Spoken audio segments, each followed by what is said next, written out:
Sky replacement can be extremely subtle, like in my action scene foot chase, or very obvious, like in the scene we just showed. Its common use, of course, is the more subtle approach, which I do often, adding back in some detail into the sky when it's been completely blown out. It goes a long way in boosting the quality of your shot and making it feel more confident and filmic. For instance, take these shots from foot chase. Before, we have a completely white sky, which is boring and feels amateur. Then we do a quick and subtle replace to add some more detail back in, and it adds a lot more, making it a much more pleasing shot. Today, we're focusing on this stylized sci-fi type shot, but the process is exactly the same regardless of what background you choose. So let's, do it. And now, on with the show. Twinkle, twinkle, little star, how I wonder what you... So first up, we have our original shots, boring and normal, but before we start adding the sexy to it, I want to take the shake out of this one right here. It's distracting and it doesn't work for the tone I'm trying to set. But I know that warp stabilizer is not going to work well for this. Since the background is out of focus without any real detail, warp stabilizer is going to latch onto Josh and give us this end result. So no to that. Instead, I'll add curves to my footage, push the contrast like crazy so I can find a solid tracking point in that blurred background, open my tracker, and track that point. We won't need rotation here since the only bobble is happening on the tilt, which makes this a lot easier since we only need to track that one point. Once my track is complete, I apply that and we have this.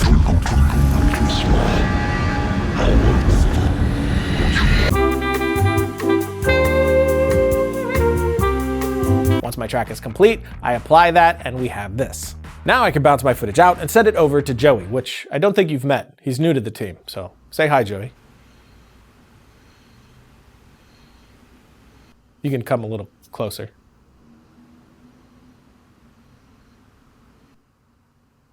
Okay. So now we can jump into After Effects, and first Joey took the clip and tracked it using the 3D tracker. Then after it does its business, you can highlight some points on the ground plane to create a 3D solid. Once we have that, we will duplicate that solid, then rotate it 90 degrees so it's facing the camera. Then we're gonna move it back in Z space to live in the background. To test this, we're gonna play back the footage and make sure that the solid moves with objects on the horizon like these buildings. Next, we duplicate the solid layer and replace this duplicated layer with our new sky footage. We do this by holding Alt, then click and drag the new footage over the solid and... Nope. So we need something for the sky apparently, and whenever I do something like this, I'm always going for a stock image, but since we're going for a stylized sci-fi or just fantastic sort of feel, I search for stormy sky on Adobe stock and check video, so I'm only getting video clips. Once I did that, I was able to find this bad boy, and then we downloaded the test version, which has a watermark on it, so we can test it out and see if we like how it feels in our actual scene. So we pop it in, scale and position, and we do like how it feels. Now I'll buy and replace the low quality version with the high quality one and make sure its layer is positioned above the background layer in the stack. Now we jump back to the original solid and scale it so it fills the frame, then draw a mask that covers the horizon like so. We won't worry about the trees or Josh for now, just the horizon. We'll take care of the rest later, but with this mask, you may need to create some keyframes to follow the horizon as the shot goes on. Next, we duplicate the background layer right below this and set that layer to alpha matte. And now we have the trees cut off and half of Josh's body gone, so let's work on resurrecting Josh.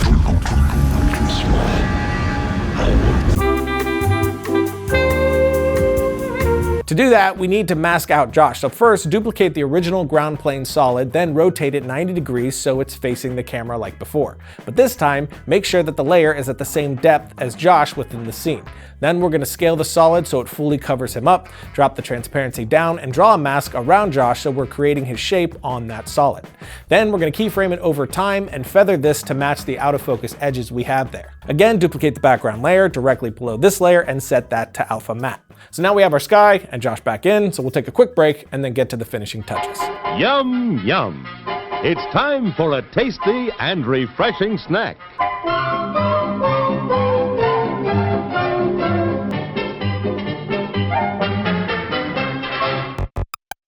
Domain.com has all your website needs, including a .com and .net domain names and intuitive website builders. You can take the first steps in creating your identity online. Domain.com is affordable, reliable, and has the tools you need to build a new website so you can start sharing your ideas with the world on a professional website. No domain extension is going to help you tell your story like a .com or .net domain name, and if you want to brand yourself online, Domain.com has over 300 domain name extensions to fit your needs from .club to .space. And as always, they're showing you love by giving you 15% off their already affordable prices when you get domain names, web hosting, and email, just use the coupon code FilmRiot at domain.com's checkout. And when you think domain names, think domain.com. Logo. Let's remember what we're making.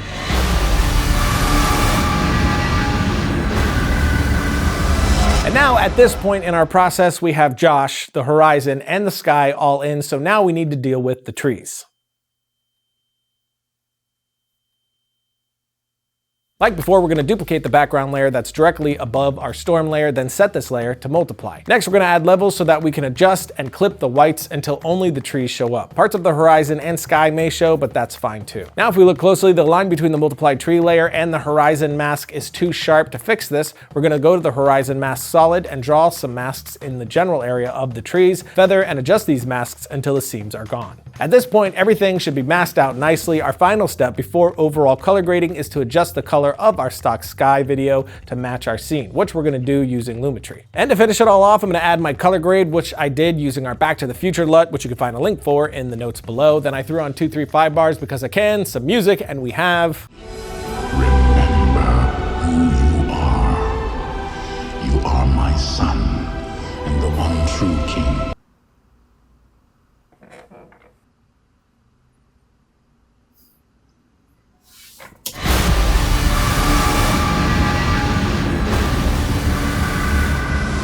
And there you have it, a sci-fi sky replacement, but with a process that you can use for any kind of sky replacement. Of course, check the notes below for things that we talked about in the show today, and I'll see you next week when I drill a hole in the thumb of my dentist.